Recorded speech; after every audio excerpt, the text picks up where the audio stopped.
look out. Here's Trouble Time for a bit of Jim Does Supercoach, talking some AFL Supercoach after round 21. How did we all go last week? I'll tell you what, I was feeling pretty good, and then Bont dropped an egg, and it never got much better from there, did it?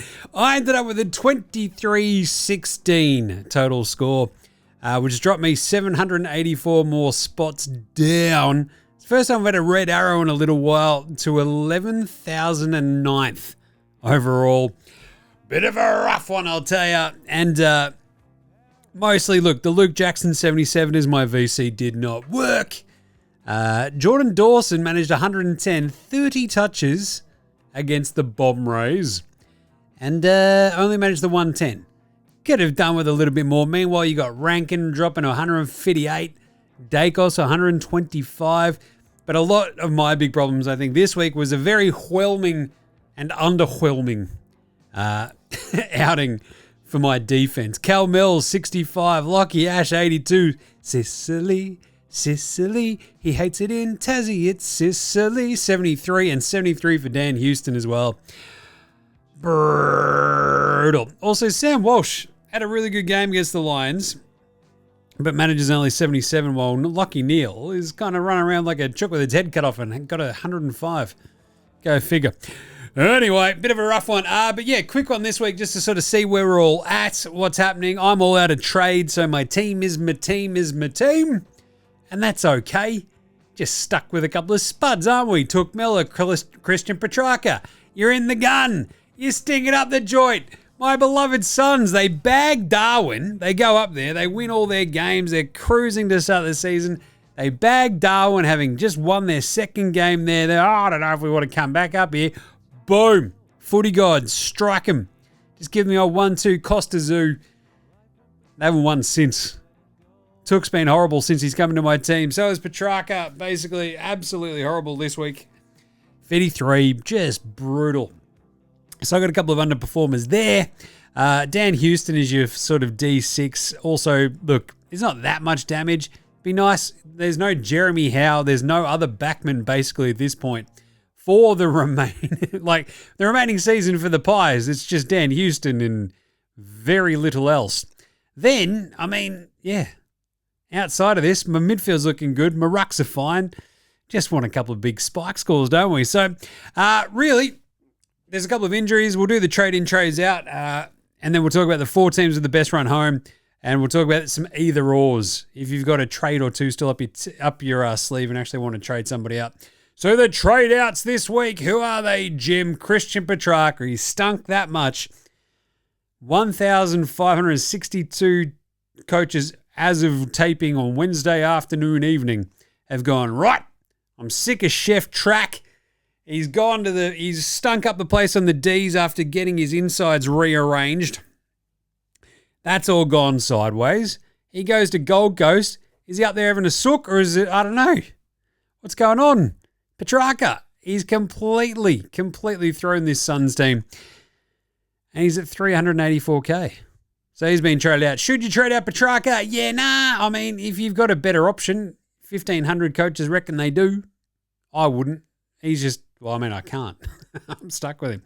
Wayne Miller, that's a tough one. If you brought him in a week or two ago for Finn Callahan or for Max Holmes, brutal out. And yeah, he's got to go. Max Holmes is the next most traded out. Obviously, if that's just folks holding him. Same with Finn Callahan. Hugo Hall-Kahan, 792 trades out. Sure. I feel like he's decent bench cover, so that's got to be an upgrade from his 322k, which can make sense. But, yeah, if you've got a bit of cash in the bank to get up somewhere from Hugo, sure. Noah Mraz at 249. He managed to get up to 249. Not bad. Sam Cumming. Is he coming or is he going? 312k. He's now gone for 381 coaches done for the season. Dersma is being traded out as well. It's probably because he's not been that good. Zach Butters weirdly being traded out by 376 coaches just as news comes out that he might play in the final round. But here we are. And Lockie McAndrew. Maybe he's done his dash at the end of the season, but I think he's done his job. 429k. So Wayne Miller is probably the big one He's like the live guy at the end of your, defensive build. And it kind of makes sense. You can basically pull a bit of a straight swap from Wayne Miller at 513K to Lockie Whitfield. Bit further to get up to Naz. Jake Bowie there. That's a little bit of a jump up, 20K. Johnny Noble as well. Cal Wilkie's almost a straight swap as well. He was pretty good this week. So those are a lot of the most traded ins this week, right? Whoa, Errol, 544. Oscar Ryan, sure. 119K rookie. Need a downgrade target who's actually playing, sure. Lockie Whitfield at number 3, like that. That's a pretty good pick, I reckon, really, for the Miller out. Rankin at number 4, love that. He's been awesome. I held him, kept the faith. It's repaid very nicely. Naz at number 5 at 631K. If you've got the cash to get up to him, sure, he's going to run rampant against the Blues this week. Jake Bowie, really like him at the moment. Johnny Noble, the weapon, at 7. He's, I don't know. He had 134 this week, but still. Cal Wilkie just keeps on dominating. I think he'll do very well against the Blues this week as well. I mean, the Saints, we talked about them last week. That run home is just delish, isn't it? Just delicious, delicious, delicious. Thanks, Bruce.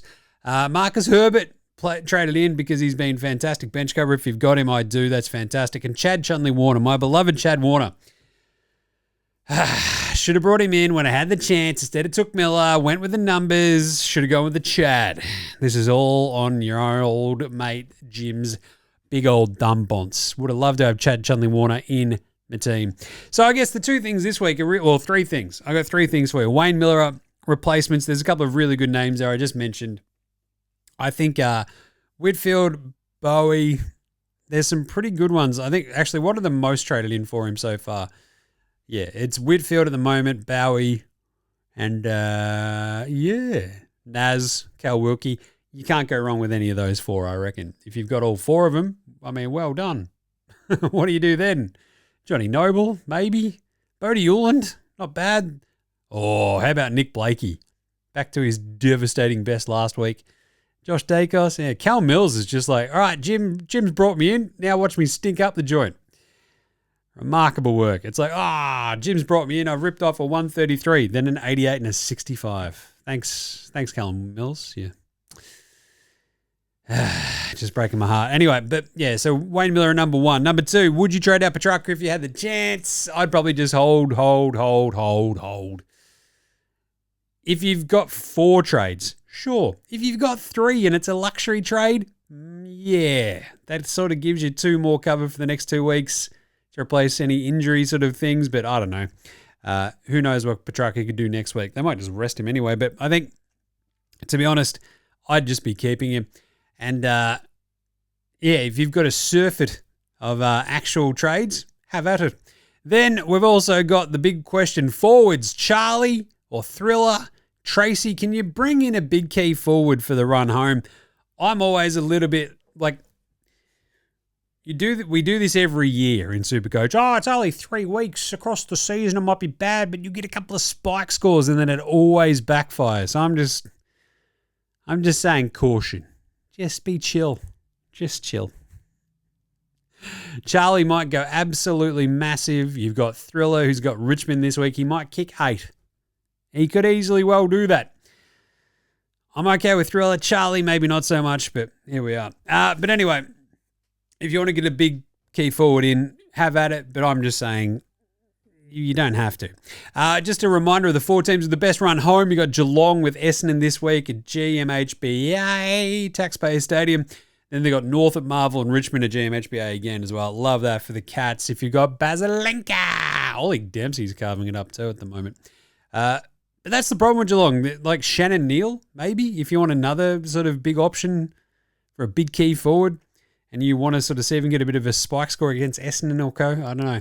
Adelaide have got Richmond this week, which is awesome. Then they've got Freo away and GWS at home as well. But I think my favourite is probably Sydney. Port Adelaide this week at the SCG, Essendon next week at the MCG, and finishing off with North back home at SCG. Saints have got Carlton, Richmond, Gold Coast. Not bad. Melbourne's got Freo, Port, and Western Bulldogs. Bit of a weird one. That's like a bit of an honourable mention. But anyway, so if we look at this week's lineups as well, I mean, this is what we sort of always hit on. Who do we like this week? Let's do it. Western Bulldogs North Thursday night. Really interesting Tinglish versus Cherry matchup, isn't it? Cherry up against the big fella from the Western Bulldogs. How's he gone? 126, 122, and 141 in his last 3. I'm just saying a sneaky VC. Bont up against North as well. He's got a break even of 199 this week, but of course he's ripped off 133, 123, and 157 in his last 3 against North as well. So, spoiler alert, I'm looking very, very hard at a Bont or Cherry VC this week. Just saying. Ed Richards should go massive as well. Shees has been really, really, really good for an extended period of time now as well. So, look, you could probably even sneakily chuck the VC on Shees because all he's done the last 3 weeks is go 133, 132, and 123. It's not bad. Not bad. Good size.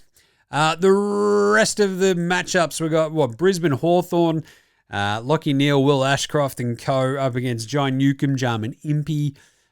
Pretty good matchup from what we saw against the Lions last week, right? At the Gabba, I reckon the Lions bounce back and win that, but it should be a very fun game.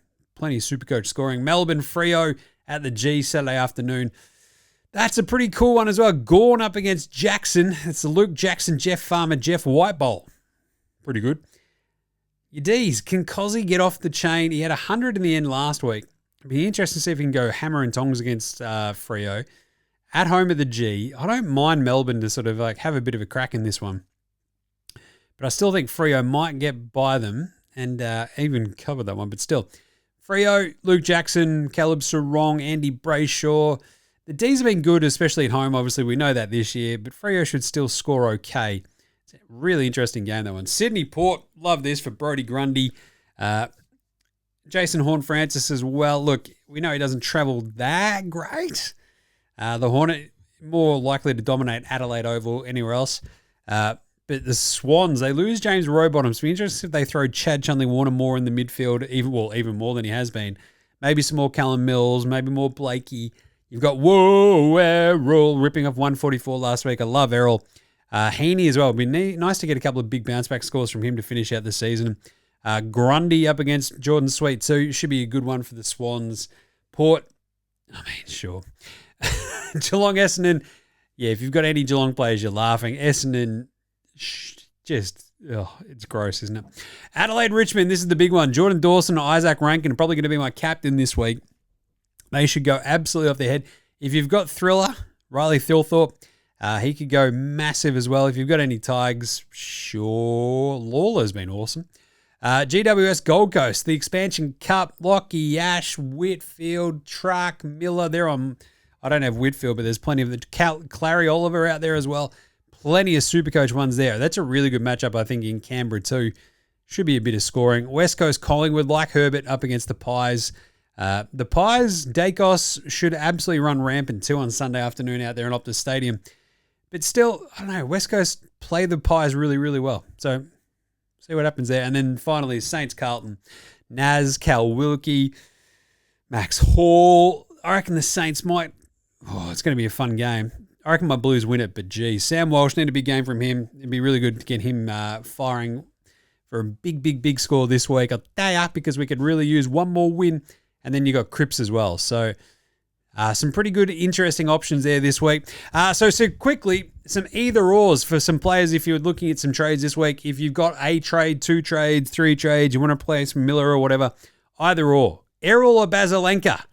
This is a great question. You probably trust Basilenka like with the run home that the Cats have, but Errol has just been so good, and the Sydney run home is just as good. I'm going with Errol. I ended up going with Errol because I couldn't afford to get to Basilenka, and I'm kind of still pretty happy with that. How about an honourable mention? Why not Will Ashcroft? If you've got all 3, why not all 3? Hey, there you go. But I'll take Errol at the moment. Brad Hill or Jagger Smith? Whoa, trading out Jagger Smith. It sucked at the time.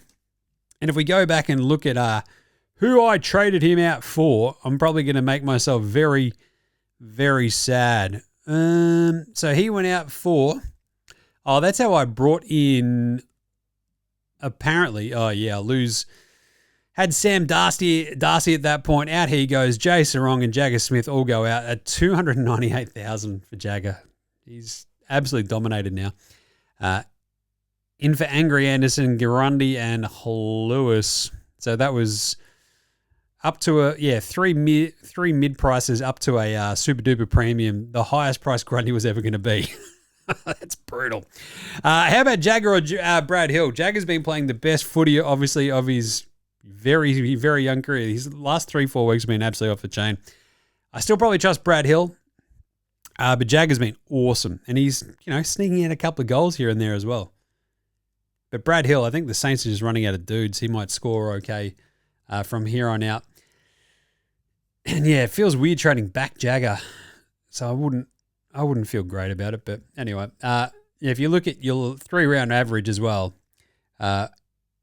Jagger is now up to 492. 3-round average of 116, had 126 last week. God, he's good. And Brad Hill, I mean, he's not been too crash-eyed, has he? What did he have last week? He ends up with a 96, 3-round average of only 91.7, so maybe it's Jagger. Down back, Whitfield, Noble, or Bowie. Is the answer Jarman Impey? I think it might be. He's been absolutely awesome. Great few weeks for him. He's been absolutely unbloody real back for the Hawks. And then, last week? Yeah, John Newcomb with 154. He's been really, really good. But Impey had 104. He's got a 3-round average of 130. Just saying. Don't mind that one. But Whitfield probably straight in for Miller for me. Chad or Rankin? I've already got Rankin, but I really wish I had Chad as well. And really, I guess, if there's any other ones like Petrarca or Chad, I'd rather have Chad. Petrarca or Rankin? You'd rather have Rankin. It's very, very easy right there. And I guess in terms of John Newcomb, do we trust this? Right? What did he have last week? 154. He's been really good. 110, 154, came after a 105 and a 68, but geez, those are a couple of good weeks. They did come against Essendon North, so maybe just take a bit of a sip of settle down juice. Right, very last bit. Moves I'm making this week, none, because I'm all done. That's my final team, obviously. If you've got coverage, we're feeling all pretty good. If you've got any trades left, cool. But if you've got bench coverage and no injuries, hold, I'd say. Who knows what could happen the next couple of weeks. So this is my final team. The VCC this week, I think the VC is going to go on Bont, and the C is going to go to Rankin versus Richmond. I think the spike score might be a little bit bigger. Jordan Dawson got plenty of the pill last week. It'd be interesting, though. He literally came into my team, has gone 74, 89, 110. Breaking my heart. Jordan Dawson did have a 184 against the Dogs at Marvel back in round 14. 135 against the Eagles. But I reckon Rankin is in a rare vein of form and at Adelaide Oval could absolutely smash against the Tigers this week. He's come off a 149, 120, 101, 158 at home against the Tigers. I think we'll go Rankin. Nice. There we go. That's it for this week. That's it for the round 21 wrap, the round 22 preview. Let us know how you're going, how you're cruising. Have you got any trades left? Let us know who you bring in this week. Who do you trust? Who do you not trust? Because I'll tell you what, the Took Miller, Christian Petrarca, my beloved sons are breaking my heart. Biggest heartbreakers this week. Might even talk about more of the biggest heartbreakers next week or so, because I've got a few. Trade regrets as well. I might go through a couple of those, because as we just saw, trading out Jagger Smith, that sucked. But that's it for Jim Does Supercoach for this week. We'll be back next week, and we've also got, NFL, NBA season coming up as well, so we'll be doing this pretty much non-stop. So, good times, great memories. That's it. Jim Does Supercoach. Here's to a big round 22. Happy Supercoaching.